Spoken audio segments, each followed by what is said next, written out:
Hello again, and welcome to our final lecture. I'd like to do two topics today in this lecture. I'd like to begin with a promised topic of how GPS systems work, the so-called global positioning system. And we'll spend some time talking about how these magic devices can tell us where we are on the Earth. And then in the second half of the lecture, I'd like to whet your appetite a bit and give you a taste of calculus. We'll look at a very famous problem in calculus called the tangent line problem. And this problem will use a lot of the pre-calculus skills we've developed so far in this course. So what is the global positioning system? What's the GPS system? It's a system of 27 orbiting satellites around the Earth. And at any one time, 24 of them are active and 3 of them are backups in case one of them breaks. And if you have a GPS device in your hand or in your automobile, at any one time, that device has contact with at least 4 of those orbiting satellites. And those satellites send off signals. And the GPS device receives those signals and is able to calculate the distance from the satellite to the device. And magically, or not magically, using mathematics, the device is able to calculate the precise location where you're standing. So it's an amazing use of mathematics and these 4 satellites that allows this device to pinpoint your location on Earth. Let's see how it works. I'd like to try to explain how this GPS system works. First of all, it's really hard to describe in 3 dimensions. We're talking now about satellites, and we're talking about distances in what we call 3 space, 3 dimensions. And that makes the explanation quite difficult, and the mathematics gets even worse. But it's possible to show the heart of the issues, the core ideas, within the plane, within 2 space.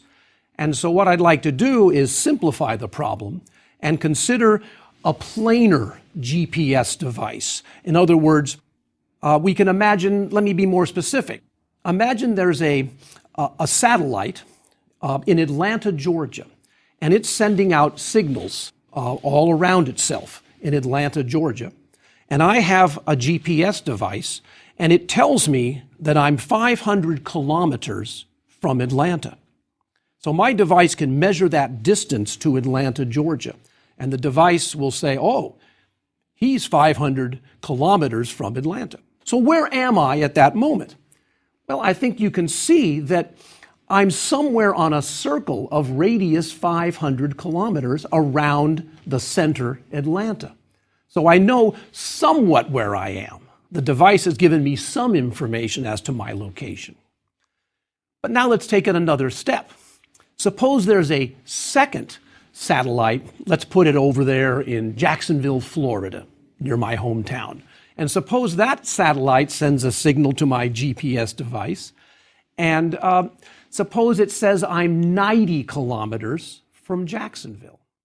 So the device is now receiving signals from 2 different satellites, 500 kilometers from Atlanta, 90 kilometers from Jacksonville, Florida. Where am I? What can the device conclude with this new information? Well, let's look at a picture.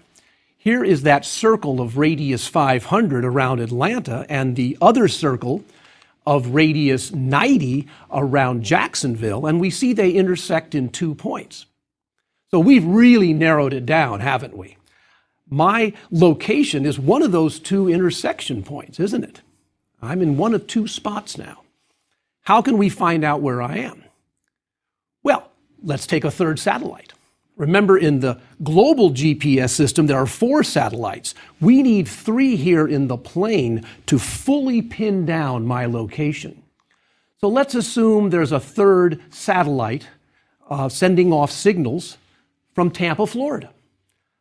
And suppose it says that I'm 200 kilometers from Tampa. Okay, now we've got 3 circles, don't we?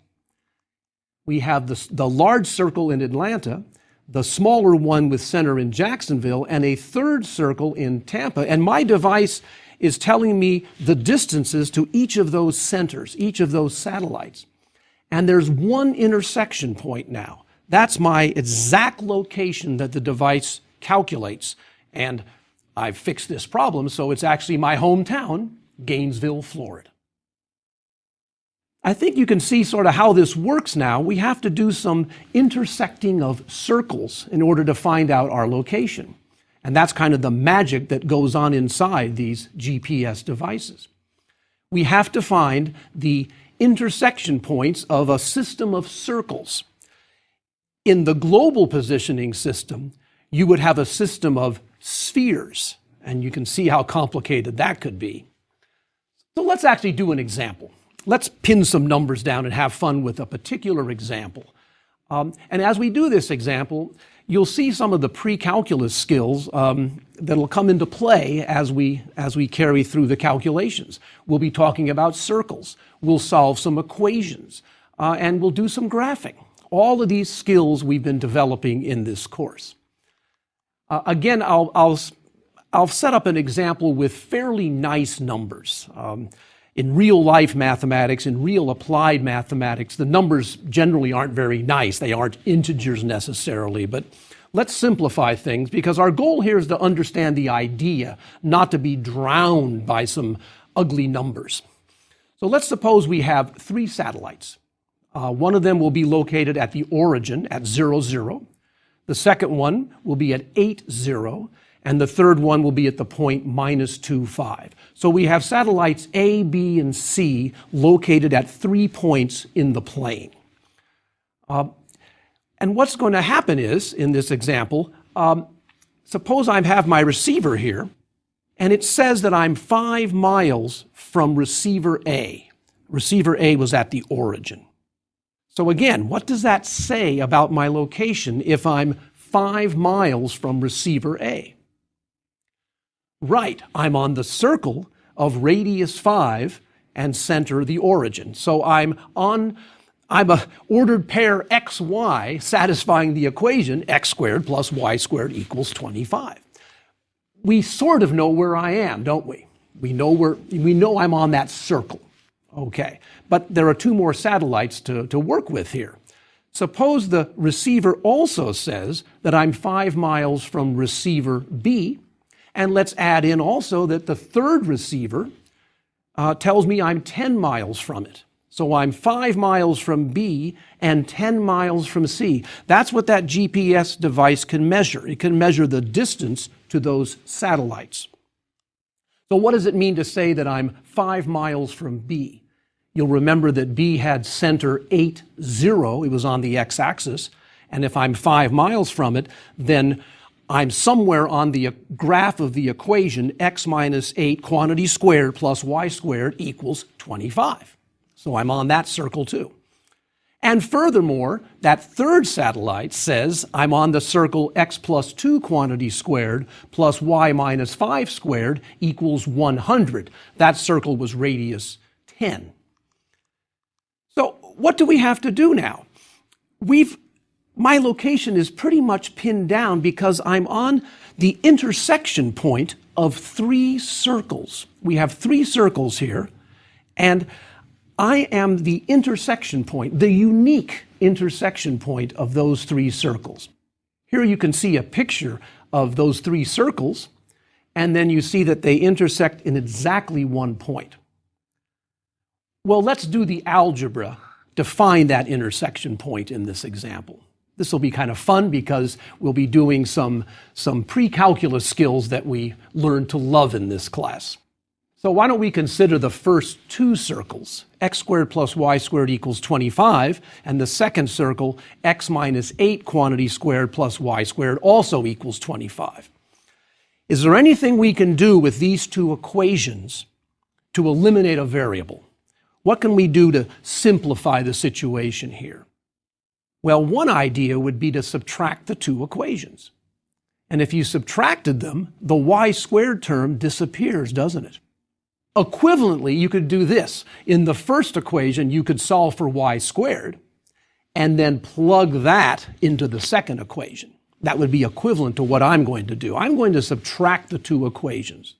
So here we go. When I subtract the left-hand side, it's x squared plus y squared, and I subtract off x minus 8 squared plus y squared. The y squared terms die off, and I'm left with x squared minus the quantity x minus 8 quantity squared. What happens to the right-hand side? Pretty nice. 25 minus 25, 0. So I've boiled this down using the first two equations to a single equation involving x. Let's find out what x is. So we have x squared minus 8 minus x squared. Let me expand that. And we have x squared minus the quantity, x squared minus 16x plus 64, and all of that equals 0. Something nice happens here. The x squared terms cancel, and I'm left with 16x minus 64 equals 0, or x equals 4. If you solve that for x, you get x equals 4. So now I know my x coordinate of my location. What about the y coordinate? I want to know my precise location. Well, take this x value and put it back into either of those two equations we started with. If I put it into the first equation, for instance, instead of x squared, I would have 4 squared. So that's 16 plus y squared equals 25. That means 25 minus 16 is y squared. So y is equal to the square root of 9. You have to be careful here. It's really plus or minus the square root of 9. There are two solutions here, unfortunately. So y could be 3 or minus 3. You might recall back when we were doing some of these pictures, when we had the two circles, remember that there were two intersection points. Well, this is what's happening here. I'm either at the point 4, 3 or at the point 4 minus 3. I'm not sure which one. We've narrowed it down to 2 points. But we haven't used the third circle yet, have we? Let's bring that into play. The third circle was x plus 2 quantity squared plus y minus 5 squared equals 100. And I know the x value, don't I? Let's plug that in. So I get 4 plus 2 squared, which of course is 6 squared, plus y minus 5 squared equals 100. 6 squared is 36. 100 minus 36 is 64. So I have a simpler equation, y minus 5 all squared equals 64. Let's solve that equation. And there's a couple of ways of doing it. You could expand y minus 5 squared and then bring the 64 over and get a new quadratic equation that you could factor. But let me show you another trick. Take square roots of both sides. And so y minus 5, that's the square root of y minus 5 squared, is plus or minus the square root of 64, or plus or minus 8. It could be minus 8, it could be plus 8. Let's analyze both of those answers. If it's the plus 8, then the equation is y equals 5 plus 8, or 13. That wasn't one of the points that we had under consideration. What about the other value? What if it's y minus 5 equals minus 8? Then it's y equals 5 minus 8. Whew, that's minus 3. That was one of the 2 points under consideration. That's my precise location. The unique answer here is the point 4 minus 3. That's the intersection of those 3 circles. And again, the idea of the global positioning system in space is in principle similar to this, except instead of intersecting circles, you have to intersect spheres, and the computations can be a lot messier. But I think you see in a vague way how GPS devices work. Okay, what now? Well, as I said at the beginning of the lecture, I'd like to turn and look a little bit at calculus. Remember, the name of the course that you're finishing is pre-calculus. And there's a reason for calling it pre-calculus, because the material we've studied prepares us to take calculus. And I'll bet you're saying to yourself, well, what is calculus? Why should I take it? What is it? So let me give you a taste as to what calculus is all about, and then we'll actually do a specific example of a very important calculus problem. So what is calculus? And many people say the following, that it's the mathematics of change, of motion. And I like to illustrate that with the following example. Suppose I'm driving from Atlanta, Georgia, I'll use Atlanta again, and over to Miami, Florida. And that trip's about 600 miles. And suppose it takes me 10 hours to drive that in my car. What's my average velocity? I did 600 miles in 10 hours. 60 miles an hour was my average speed, my average velocity on that trip. But what did my speedometer show as I was driving to Miami? Well, it didn't always show 60 miles an hour, did it? It was up to 70, down to 50, etc. Well, calculus talks about that instantaneous velocity, the kind of velocity that a speedometer shows. Calculus is the science of motion, and it's not necessarily just averages, but rather instantaneous motion. There are many, many applications of calculus. It's a tremendously broad field. You'll see applications in all the sciences, engineering, many of the social sciences, business, geology, all over the place. In fact, some of the problems we did in this pre-calculus course are extended in a calculus course. You might remember we talked about carbon dating. Well, in a calculus course, you would talk more about carbon dating. We talked a lot about compound interest in this course. And in calculus, you can continue that discussion of finance. We talked about motion. Remember, we talked about vectors and vector-valued functions, functions that have both direction and magnitude. Well, that can be extended to calculus.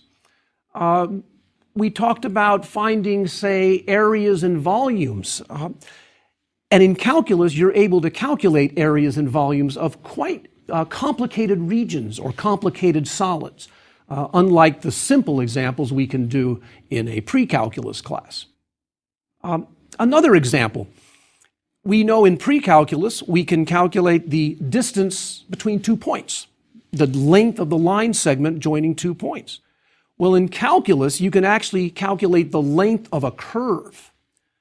Kind of neat. You can calculate you have a complicated curve in space even, and you can figure out its length using calculus.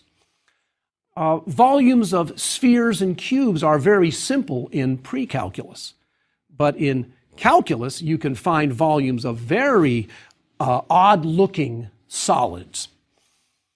And to lead into the problem I'd like to focus on now, in pre-calculus, you can calculate, say, the tangent to a circle. If you have a circle, you could draw a radius out from the center, and the tangent line is perpendicular to that radius. So that's a pretty simple idea of a tangent line. Notice that it touches the circle just once. Well, how would you find the tangent to a more complicated curve? Not necessarily a circle, but perhaps, say, a parabola. And that's the problem I'd like to look at. I'd like to look at how you find the tangent line to a parabola. And in a minute, we'll be very specific as to the parabola under consideration. But before I begin, let me add that this tangent line problem is a classic problem of what's called the differential calculus. And it's the foundation of a concept called the derivative. This will illustrate a lot of core ideas of calculus, but better yet, we'll see as we develop this how pre-calculus comes into play. We'll talk about slope of a line, equations of lines, the behavior of functions, factoring. All of these ideas will come into play as we develop the tangent line to a parabola. Let me add that this problem is fairly new in the history of mathematics. It was around the 1600s that mathematicians began to study How do you find the tangent line to a curve? And in fact, Leibniz and Isaac Newton, Gottfried Leibniz and Isaac Newton, were the so-called founders of calculus. They really put a lot of the calculus ideas together that were floating around in the 1600s. And they formalized this tangent line problem. So let's do it. What is this tangent line problem? Again, the tangent to a circle is pretty easy to describe, isn't it? It's a line perpendicular to a radius and touches the circle just once. So how would you find the tangent to a parabola, say, or any other curve, but let's focus on a parabola. In fact, let's take my favorite parabola, y equals x squared. And here you see a picture of a tangent line drawn to that parabola. It touches the parabola once and only once. How would you find the equation of that line? Let's be very specific. Let's really be specific. The curve will be y equals x squared, and I'll select a point, the point 2, 4. So let's call that point P. It's on the curve, coordinates 2, 4. This problem, by the way, is my favorite problem. Every time I teach calculus, I do this problem. I do it right in the beginning of the course, and in fact, I do it pretty much the way I'm going to do it right now. We're going to find the slope of this line and then its equation. And as we go through, again, we'll mark those moments when pre-calculus comes into play. Here's a picture of what we're looking for. We're looking for the equation of that tangent line that comes in and just kisses the curve at the point 2, 4. How could we do that? Well, I'm going to step back and review a pre-calculus topic, slope. What's the slope joining 2 points? Let's remember that's the change in y over the change in x. And for a specific example, let's take the point 3, 9 and the point 2, 4, our point P. What's the slope joining those 2 points, P and Q? Well, it's the difference in the y values divided by the difference in the x values. So it's 9 minus 4 over 3 minus 2 equals 5 over 1, or 5. So that's the slope joining 2 points. But our problem's slightly more complicated. We have the point 2, 4, and I'd like to find the slope joining of the line segment joining that point with another point on the curve. So let's call that other point Q. And what would its coordinates be? Well, if it's on the curve, if its x coordinate is x, then its second coordinate, its y coordinate, would be x squared, because it's on the curve, y equals x squared. So what's the slope of the line segment joining P with coordinates 2, 4, and Q with coordinates x, x squared? Well, it's the same concept, change in y divided by change in x. Here we go. The y values are x squared minus 4, and the x values are x minus 2. So that would be the slope of the line joining P and Q. For instance, you could plug in an x value here. If x is 3, what do you get? 9 minus 4, 3 squared is 9. 9 minus 4 divided by 3 minus 2, 5 over 1, or 5. That, by the way, was the previous example we looked at. So for every x value, except for 2, because you can't divide by 0 in math, can you? But for every other x value, you could compute the slope of that line segment PQ. Let's do it.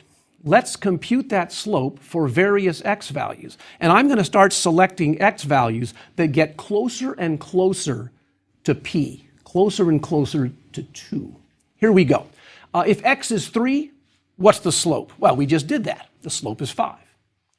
What if x is, say, 2.5? So I'm getting slightly closer. Well, you would plug 2.5 into that formula, and the answer comes out to be 4.5. All right, let's get even closer. How about 2.1? Now my x value is very close to 2. What's the slope? It turns out to be 4.1. All right, let's really push it. How about 2.0001? I am right next to the point P now. Q is right next to P. What's the slope? Well, you would plug it in, and you get 4.0001. And how about on the other side? Suppose I'm approaching p from values less than 2, say 1.9999. Well, plug that number into the formula, you get 3.9999. So I ask you the fundamental question here now. What do you think the slope is at 2? Or in other words, what number are we getting really close to here when we calculate these slopes? I think it's pretty obvious, isn't it? We're getting closer and closer to 4. And calculus tells us that the slope of the tangent line at P is 4. That's the slope of the tangent line. So again, as x gets closer to 2, the slope of PQ gets closer and closer to 4. Okay, algebraically, you can see how this works by noticing that the equation x squared minus 4 over x minus 2 can be simplified. You can factor the x squared minus 4, pre-calculus, into x minus 2, x plus 2 divided by x minus 2, and you get that the slope is x plus 2 as long as you remember that x cannot equal 2. And again, you see that as x gets nearer and nearer to 2, that slope gets nearer and nearer to 4. And you might remember that we saw a notation earlier in this course using limits. So let me show you that notation once again. We were talking about x squared minus 4 over x minus 2, and we were asking what happens as x gets closer and closer to 2. Well, that's called the limit as x approaches 2 of that rational function. Remember rational functions?